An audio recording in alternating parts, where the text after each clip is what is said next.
دوستو، ابھی آپ نے مولانا مفتی جنید صاحب سے بڑی ہی قیمتی باتیں سنی ہیں، بالخصوص مدارس کی نسبت سے اور مدارس کا جو نفع ہے بزرگوں دوستو اس کی نسبت سے بڑی قیمتی باتیں سامنے آئی ہیں۔ اور واقعہ یہی ہے بزرگوں دوستو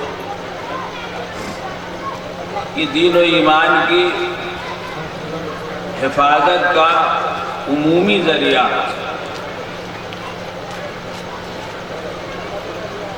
یہ دو چیزیں ہیں ہر جگہ کے لیے، عام مسلمانوں کے لیے، ایک مسجد، دوسرے مدرسہ۔ ایک مسجد سے تعلق، دوسرے مدرسے کا نظام۔ دونوں چیزیں ایک دوسرے سے بزرگوں دوستوں جڑی ہوئی ہیں۔ مسجد بنا دی جائے اور بسا اوقات بڑی قیمتی مسجد بن جاتی ہے، لیکن مسجد کی آبادی کا انتظام نہ کیا جائے تو وقت آتا ہے کہ مسجد کے دروازے بند رہتے ہیں، کنڈی لگی رہتی ہے۔ مسجد کی آبادی کیسے ہوگی بزرگوں دوستوں؟ مدرسوں کے واسطے سے۔ آپ دیکھیں جس گاؤں میں مسجد کے ساتھ دینی تعلیم کا نظام ہوتا ہے اس گاؤں میں مسجد برابر آباد رہتی ہے، اس لیے کہ نمازی تیار ہوتے رہتے ہیں۔ گاؤں میں جو دین کی تعلیم ہوتی ہے اس کی برکت سے عورتیں بھی نمازی بنتی ہیں، مرد بھی نمازی بنتے ہیں، مسجد آباد رہتے ہیں۔ اور اگر مدرسے کی تعلیم کا نظام نہیں ہوتا ہے تو ایسی صورت میں مسجد جب تک چلی کچھ لوگ نماز پڑھتے رہے اور وقت آتا ہے گاؤں میں ایک دو آدمی رہ جاتے ہیں، وہ گھر میں نماز پڑھ لیا کرتے ہیں۔ اور مسجد کی نوعیت ایسی بھی ہو جاتی ہے بزرگوں دوستوں کہ کوئی باہر کا آدمی آتا ہے اور وہ چاہتا ہے کہ میں مسجد میں جا کے نماز پڑھوں، تو مسجد میں چند فٹ کی جگہ بھی اس لائق نہیں ملتی کہ جہاں نماز پڑھی جا سکے۔ آپ گھومیں ٹہلیں تو مسلمانوں کی ایسی بستیاں اور آبادیاں آپ کو ملیں گی کہ جہاں قدیم زمانے سے مسجدیں بنی ہیں، بزرگوں نے بنا دی ہیں، آباد بھی تھیں، لیکن آج گاؤں کا کوئی آدمی ان مسجدوں کو آباد کرنے والا اس لیے نہیں ہے کہ گاؤں میں دینی تعلیم کا نظام نہیں۔ گاؤں میں، محلے میں جب دینی تعلیم کا نظام ہوتا ہے تو لا محالہ اسلام کی شناخت آتی، تہذیب آتی۔ چھوٹے چھوٹے بچے بھی یہ جانتے ہیں کہ ہمارا طریقہ سلام کرنے کا ہے۔ گاؤں میں کوئی اجنبی مسلمان آ جائے داڑھی والا تو چھوٹے چھوٹے بچے بھی اس کو مولوی صاحب اور حافظ جی کہہ کے سلام کرتے ہیں، اس لیے کہ گاؤں میں پڑھائی ہو رہی ہے، کوئی مولوی صاحب حافظ جی ہیں جن کے پاس بچے جاتے ہیں، جن کو سلام کرتے ہیں۔ چھوٹے چھوٹے بچے جو پڑھنے نہیں جاتے وہ اپنے بڑوں کو دیکھتے ہیں تو سلام کرتے ہیں۔ اور جس گاؤں میں اس قسم کا کوئی نظام نہیں ہو تو وہاں کے بڑے بھی سلام کرتے نہیں دکھیں گے، ماحول کچھ اور ہوگا۔ اس لیے بزرگوں دوستوں ہمیں اس بات کو اچھی طرح محسوس کرنا چاہیے کہ ہمیں اپنا دین و ایمان بچانا ہے، اپنے بچوں کا دین و ایمان بچانا ہے، اپنی قوم، خاندان، گاؤں کا دین و ایمان بچانا ہے۔ تو اس کے لیے ایک بڑی آسان چیز یہی ہے کہ اپنے اپنے گاؤں میں، اپنے اپنے محلے میں ضروری دینی تعلیم کا انتظام کیجیے۔ اس کی برکت سے دین و ایمان پوری قوم کا، پوری نسل کا محفوظ رہے گا۔ اور اسی کے ساتھ ساتھ یہ کہ ہماری مسجدیں آباد رہیں۔ یہ مسجدیں جو نئی بن رہی ہیں نمازی ہونے کی بنا پر، نمازی نہیں ہوں گے تو پرانی مسجدیں بھی ٹوٹ کے ختم ہو جائیں گی۔ اور جب نمازی تیار ہوتے رہیں گے تو پھر نئی مسجدیں بنیں گی۔ بڑی مسجدیں بنے. آج جو ہم یہ دیکھ رہے ہیں کہ ماضی کی نسبت سے مسجدیں شہروں میں، دیہاتوں میں، گاؤں میں بنتی چلی جا رہی ہیں. کیوں بن رہی ہیں؟ اس لیے بن رہی ہیں کہ نمازیوں کی تعداد میں اضافہ ہو رہا ہے، اور یہ اضافہ بزرگوں دوستوں دین کی محنت کی برکت سے. اس لیے بزرگوں دوستوں ان چیزوں کی بڑی اہمیت ہے، ان کی قدر کیجئے جس اعتبار سے جہاں بھی جس میں آج ہے. مجھے ایک حدیث کے واسطے سے مختصر سی بات کرنی ہے. ایک حدیث ہے ترمذی شریف میں آئی ہے. نبی پاک صلی اللہ علیہ وسلم نے فرمایا کہ اللہ تعالیٰ نے جب زمین بنائی تو زمین میں پہاڑ نہیں تھے، پہاڑوں کے بغیر زمین کا جسم تھا. تو یہ ہچکولے کھا رہا، اس میں کوئی ٹھہراؤ نہیں تھا. تو اللہ تعالیٰ نے زمین کے مختلف حصوں میں پہاڑ پیدا فرمائے، اور ان پہاڑوں کی وجہ سے زمین میں ایک ٹھہراؤ پیدا ہو گیا. تو فرشتوں کو بڑا تعجب ہوا کہ اتنی بڑی زمین اور اس میں تھوڑے تھوڑے فاصلے پر یہ پہاڑ بنا دیے گئے، تو زمین میں ٹھہراؤ پیدا ہو گیا. تو پہاڑوں میں تو بڑی طاقت ہے. تو انہوں نے کہا، اللہ تعالیٰ سے سوال کیا، عرض کیا کہ پروردگار، آپ کی مخلوق میں پہاڑ سے زیادہ طاقتور کوئی چیز ہے؟ تو اللہ تعالیٰ نے فرمایا، ہاں لوہا ہے. لوہا جو پہاڑوں کو توڑ دیتا ہے، پتھروں کو توڑ دیتا ہے. پھر سوال ہوا کہ اچھا لوہے سے زیادہ طاقتور کوئی چیز ہے؟ کہا ہاں آگ ہے. آگ ہے، چاہے جتنا بڑا لوہا آگ میں ڈال دو، پورا آگ میں ڈوب جائے لوہا، تو دیکھیے تھوڑی دیر کے بعد وہ لوہا نہیں رہتا ہے، پانی بن جاتا ہے. اچھا، اور آگ سے زیادہ طاقتور کیا چیز ہے؟ تو فرمایا پانی ہے. چاہے جتنی بڑی آگ ہو، پانی سے بجھ جاتی ہے. تو اگلا سوال کیا کہ پانی سے زیادہ طاقتور؟ تو فرمایا ہوا ہے، جو پانی سے بھرے ہوئے بادلوں کو گھماتی ہے، پوری دنیا میں سیر کراتا ہے. تو پروردگار ہوا سے زیادہ طاقتور؟ تو حق تعالیٰ نے فرمایا ہوا سے زیادہ طاقتور انسان ہے. ہوا سے زیادہ طاقتور انسان ہے. کیسے؟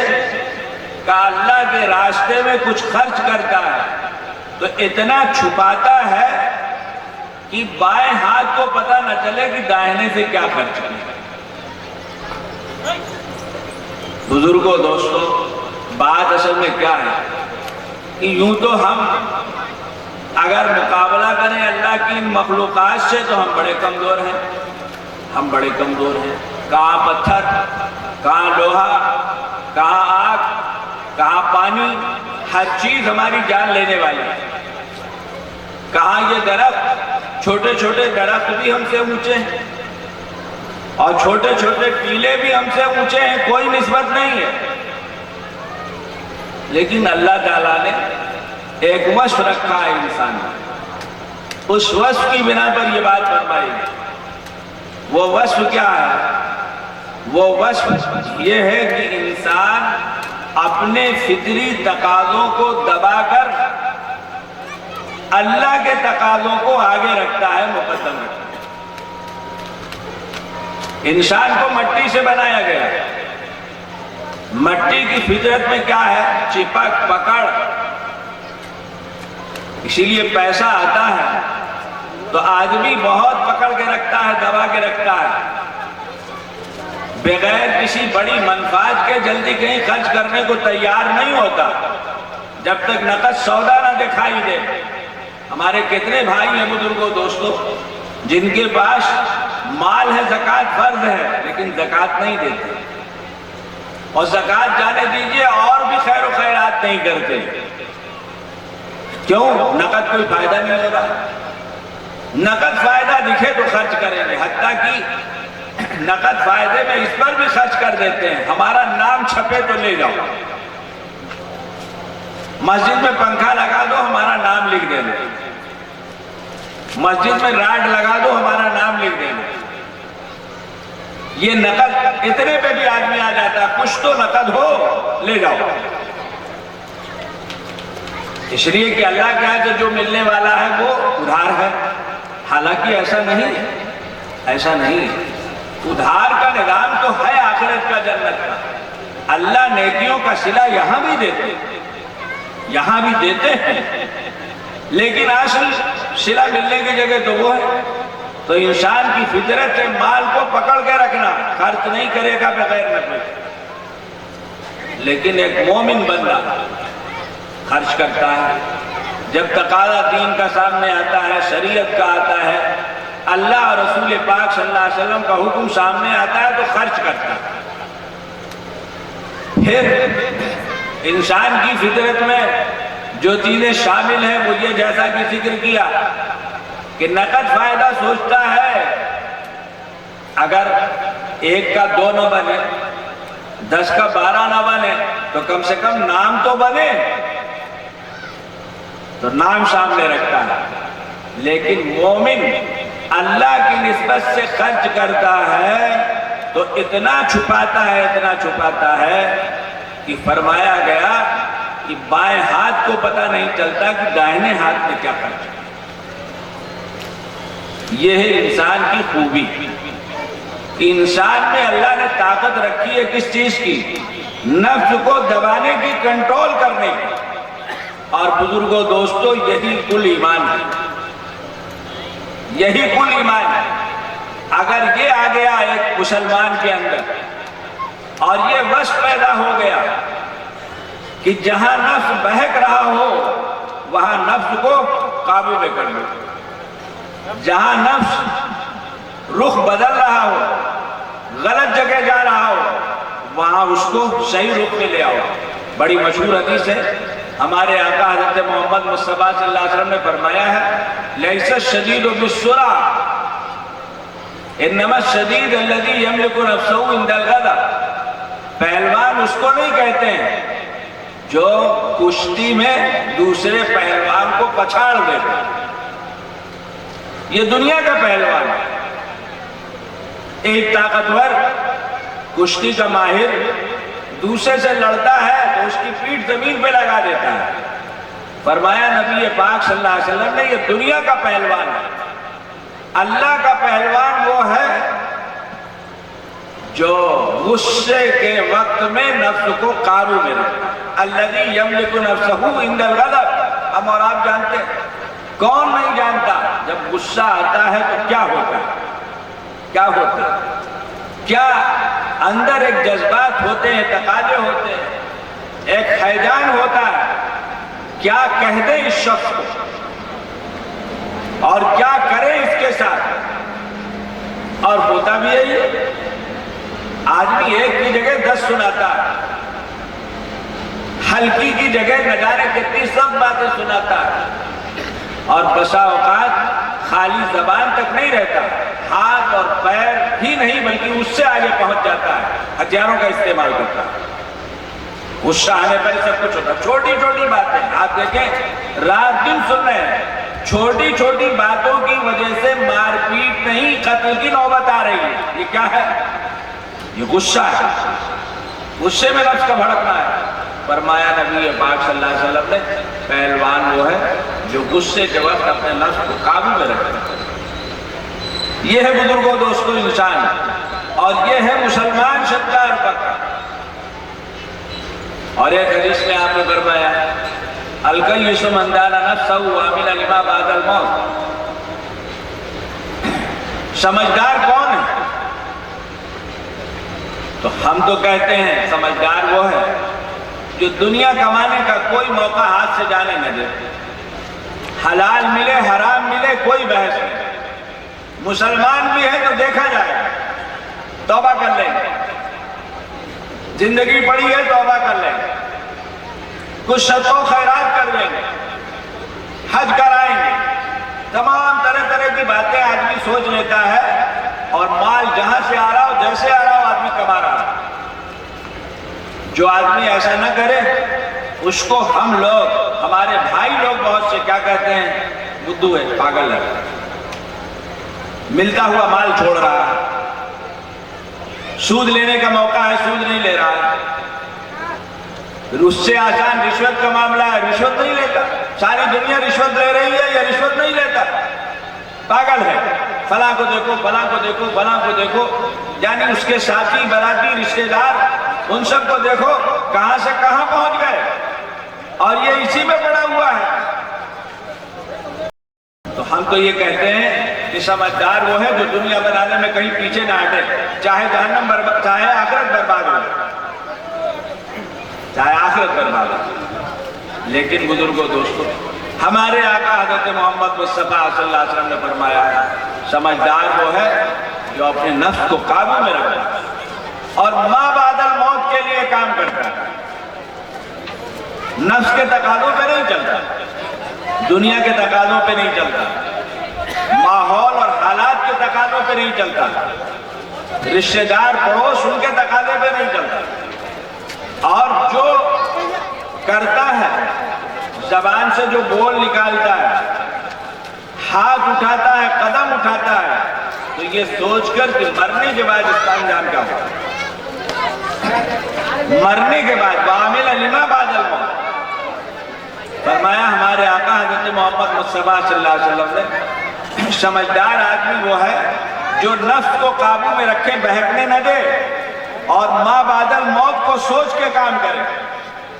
بزرگوں دوستوں، ظاہر ہے ہم اور آپ مسلمان ہیں، ہمارا اور آپ کا ایمان آخرت پر ہے، اور ہم یہ سمجھتے ہیں کہ ایک دن مرنا ہے، اور مرنے سے تو کسی کو انکار ہی نہیں ہے، دنیا کا ہر انسان موت پر ایمان و یقین رکھتا ہے، لیکن ہمارا ایمان یہ ہے کہ مرنے کے بعد اللہ کے حضور میں جانا ہے، اس کو جواب دینا ہے، اس کے سامنے کھڑا ہونا ہے۔ تو اس لیے مومن کی شان یہ ہے کہ ہر چیز میں یہ سوچتا ہے، یہ سوچنا چاہیے کہ کل اس کا کیا انجام ہے۔ اس لیے آخرت کی فکر یہ مومن کی شان ہے بزرگ، جب ایمان ہے تو شان ہے، آخرت کی فکر ہر حال، ہر عمل میں، ہر چیز میں، یہ مومن کی شان ہے۔ تقاضوں پہ نہیں چلتا، نفس کے تقاضوں پہ نہیں چلتا، اس کو دیکھ، اس کی بنیاد پر اللہ تعالیٰ نے فرشتوں سے فرمایا کہ انسان سب سے زیادہ طاقتور، اور ہمارے آقا حضرت محمد مصطفیٰ صلی اللہ علیہ وسلم نے فرمایا سب سے سمجھدار انسان وہ ہے جو نفس کو قابو میں رکھے اور ما بعد الموت کا لحاظ رکھے۔ اس لیے بزرگوں دوستوں، ہم سب کو ایمانی زندگی کی فکر کرنا چاہیے، آخرت کی فکر کرنا چاہیے۔ جب یقین ہے ہمارا، ایمان ہے ہمارا آخرت پر، تو اس کے کیا معنی کہ ہم اس سے غافل ہیں، ہم اس سے غافل ہیں، ہمارا کاروبار، ہمارے معاملات، ہمارا رہنا سہنا، یہ ساری چیزیں دنیا والوں کی طرح ہوں، جیسے دنیا کے لوگ، اور اس سے آگے بڑھ کر بات قرآن نے تو یہی کہا جو آدمی آخرت سے بے پرواہ ہے، اللہ سے بے پرواہ ہے، اس کی زندگی جانوروں کی ہوتی ہے، اور جانور سے بھی بدتر ہوتی ہے، کیونکہ جانور کے ہاں سارے سنگی نہیں، بات بھی ختم۔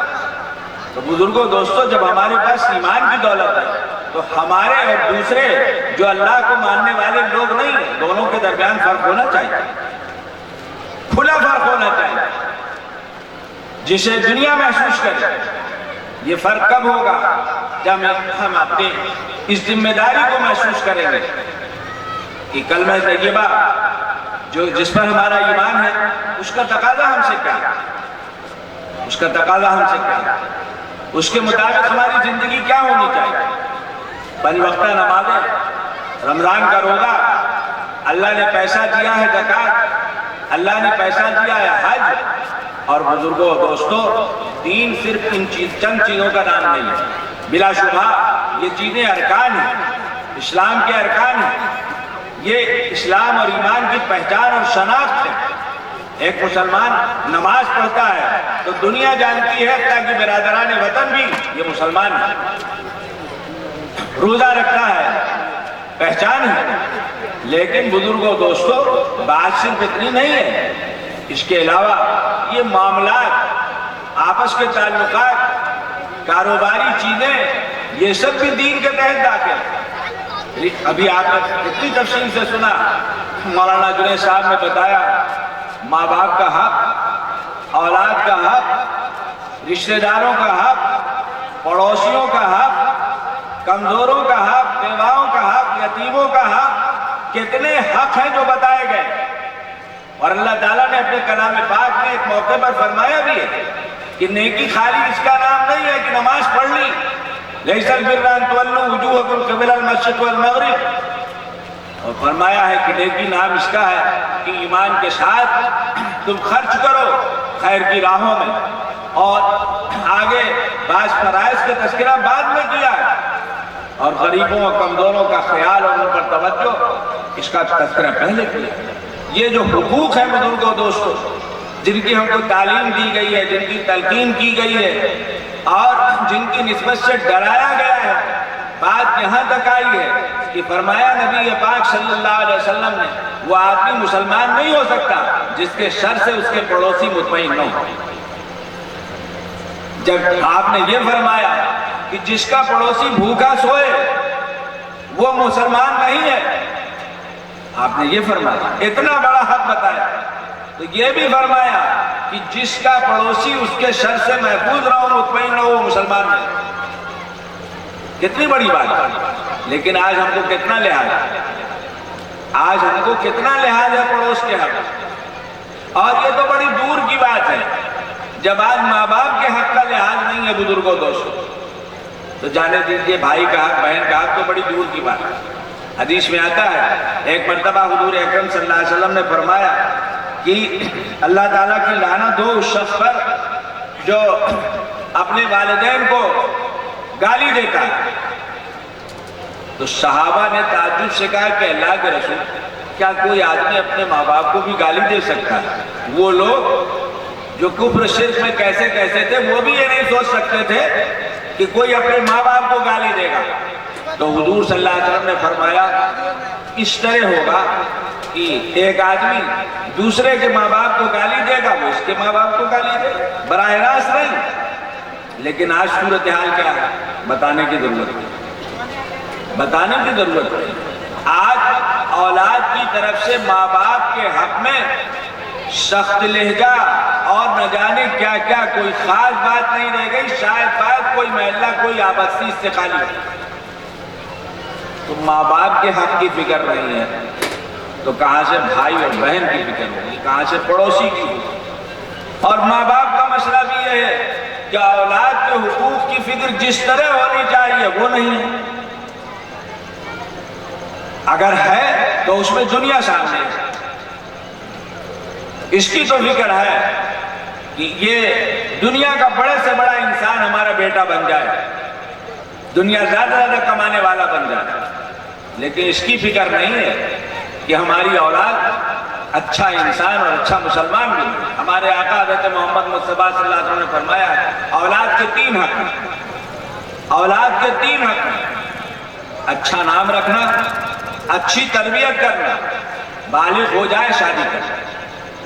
اچھا نام رکھنا، کل کو میدان حشر میں انہی ناموں سے پکارا جائے، تو اب ظاہر ہے کہ الٹے سیدھے نام رکھ دیے جائیں گے جیسے آج کل رکھ رہے ہیں، تو وہاں شر کے بیچ میں پکارے۔ اور اچھی تربیت کا کیا مطلب؟ مسلمان بنانا، نیک بنانا، دیندار بنانا، ماں باپ کی پہچان، ان کے حقوق کی پہچان، رشتے ناطے کی پہچان، اللہ اس کے رسول پاک صلی اللہ علیہ وسلم کی پہچان، یہ ہے اچھی تربیت، یہ اصل اچھی تربیت۔ خالی اسکول کی تعلیم اعلیٰ سے اعلیٰ ٹھیک ہے، وہ اپنی جگہ پر وہ بھی ضرورت کی چیز ہے، حد میں ہوتی ہے، ہونی چاہیے، لیکن اس کے پیچھے اولاد مسلمان نہ ہو تو ظاہر ہے کہ بزرگوں دوستوں وہ بیکار ہے، بیکار ہے۔ ایسی اولاد جس کے دین و ایمان کی ہم فکر نہیں کریں گے اور دنیا کی چاہے جتنی فکر کر لیں گے، ایسی اولاد نہ آخرت میں کام آنے والی نہ دنیا میں کام آنے والی۔ اور اگر ہم نے دین و ایمان کی فکر کی اور دنیا کچھ کمزور بھی رہی اولاد کی، تو اولاد آخرت میں بھی ہمارے کام آئے گی اور دنیا میں بھی ہمارے کام آئے گی۔ چونکہ ہم نے جب اپنی اولاد پر محنت کر کے اس کو نیک اور صالح بنایا، مسلمان بنایا، تو اس نے ماں باپ کے حق کو جانا اور پہچانا تو وہ دنیا میں بھی راحت پہنچائے گا اور مرنے کے بعد بھی راحت پہنچائے گا۔ یہ دینی تعلیم کی برکت سے ہوتا ہے بزرگوں، دینی تعلیم کی برکت سے ہوتا ہے۔ تو یہ جو حقوق کا معاملہ ہے بزرگوں دوستوں، یہ بڑا ہے۔ کاروبار میں جائے نہ جائے، دنیا کمانے کی لائنیں بہت ہیں، لیکن بزرگوں دوستوں ہمارے لیے نہیں ہے جہاں سے کما لیں، اور نہ ہمارے لیے یہ ہے کہ جہاں خرچ کر دیں۔ قیامت میں جو 5 سوالات ہوں گے ان میں سے 2 سوال مال سے متعلق ہیں۔ ایک سوال یہ ہے کہ مال کہاں سے کمایا تھا، اور دوسرا سوال یہ ہے کہ مال کہاں خرچ کیا تھا۔ دونوں سوال ہوں گے۔ یہ سوال نہیں ہوگا مال کتنا کمایا تھا، یہ سوال نہیں ہوگا مال کتنا کمایا تھا، یہ سوال نہیں ہوگا، لیکن یہ سوال ہوگا کہ مال کمایا کہاں سے تھا، اور یہ سوال ہوگا کہ جو ملا تھا کمایا تھا